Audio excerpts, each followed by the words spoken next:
Penasaran gak sih apa sebetulnya isi otak dari laptop-laptop kenceng generasi terbaru yang lagi ramai dibicarain? Nah, hari ini kita bakal bongkar habis salah satu yang paling ditunggu-tunggu, Intel Core Ultra 7 155A. Yuk, langsung kita bedah jeroannya. Oke, semua obrolan kita hari ini sumbernya dari sini nih. Ini adalah tangkapan layar dari CPU Z yang nunjukin spek detail dari si prosesor monster ini. Anggap aja ini contekan kita buat ngebongkar apa sih yang bikin dia spesial banget. Ini dia peta perjalanan kita. Pertama kita kenalan dulu, terus kita nyelam ke arsitektur intinya yang unik banget. Abis itu kita bahas gimana dia ngatur tenaga, terus lihat gunanya buat kita-kita, dan terakhir ada pesan moralnya loh, serius. Oke, kita mulai dari awal. Prosesor ini punya nama kode yang jujur aja keren banget. Meteor Lake. Dan ini tuh bukan cuma nama ya, ini penanda sebuah lompatan generasi arsitektur baru dari Intel. Jadi, Meteor Lake itu nama generasinya. Nah, yang bikin penasaran di sini kan ada tulisan 7nm. Ini apaan sih? Gampangnya gini deh, ini tuh teknologi pembuatannya. Makin kecil angkanya, artinya makin banyak sel otak alias transistor yang bisa dijejelin ke dalam. Hasilnya, udah pasti lebih pinter, lebih ngebut, dan yang penting, gak gampang panas.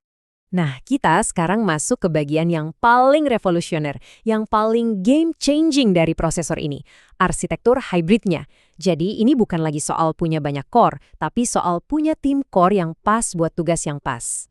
Kalau kita hitung totalnya, si otak ini punya 16 core dan 22 thread. Artinya apa? Artinya dia bisa ngerjain 22 hal berbeda di waktu yang bersamaan. Gila kan? Tapi keajaibannya itu bukan cuma di jumlahnya, tapi di cara pembagian tugasnya.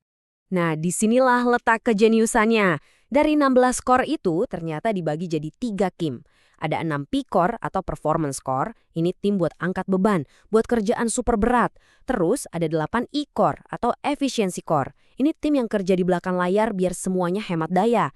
Dan yang paling baru ada 2 LPE core atau low power. Ini tim super irit buat saat laptopnya lagi santai. Biar gampang ngebayanginnya, kita pakai analogi atlet aja.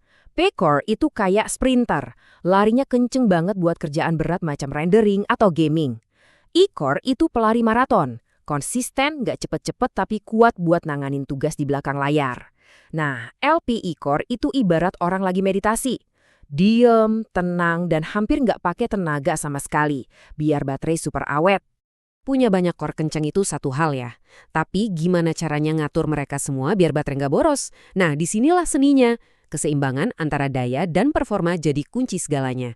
Coba lihat angka 28 watt ini. Ini tuh kayak jatah daya maksimal buat si prosesor. Berkat arsitektur hybrid yang pintar tadi, dia bisa ngatur jatah ini. Kalau lagi butuh lari kencang, jatahnya dikasih ke P-core si sprinter. Kalau lagi santai, cukup LPE core aja yang dikasih cemilan daya super minim. Efisien banget. Eits, ada lagi nih yang penting. L3 cache sebesar 24 MB. Anggap aja ini meja kerja super gede dan super cepat di dalam prosesor. Semua tim core, si sprinter, si maraton, sampai si meditator bisa ngambil data dari sini dengan kilat. Makanya semua jadi kerasa cepat dan responsif. Oke, cukup sama istilah-istilah teknisnya. Sekarang pertanyaan paling penting. Buat kita, para pengguna, untungnya apa sih semua ini? Yuk kita lihat langsung manfaatnya di dunia nyata. Jadi, intinya gini, prosesor ini tuh jagoannya multitasking. Kamu mau buka puluhan tab browser sambil ngoding? Bisa. Jalanin aplikasi AI? Sikat. Main game yang gak terlalu berat? Lancar. Atau ngedit-ngedit video buat konten? Semua itu bisa dilibas dengan enteng karena pembagian kerja antar core-nya itu tadi cerdas banget. Oke, kita udah bongkar jeroannya, udah lihat manfaatnya. Tapi kalau kita renungin lebih dalam lagi, arsitektur secanggih ini tuh ternyata bisa ngajarin kita sesuatu loh. Bukan cuma soal teknologi, tapi ya bisa dibilang soal filosofi hidup. Ada pesan moralnya. Jadi setelah kita bedah semua kerumitan ini, sebenarnya pelajaran apa sih yang bisa kita comot buat kehidupan kita sehari-hari? Pelajarannya adalah hidup kita itu ternyata mirip banget sama prosesor ini. Ada kalanya kita perlu aktifin P-core kita, kerja keras bagai kuda buat ngejar target. Tapi jangan pernah lupa buat aktifin LPE core juga, buat istirahat, buat recharge energi, biar kita nggak burn out. Dan ingat ya, mau sesangar apapun spek laptopmu, kalau nggak pernah dibuka dan dipakai buat berkarya, ya akhirnya cuma jadi ganjelan pintu yang mahal banget. Jadi yuk manfaatin potensi kita. Semangat terus ngodingnya!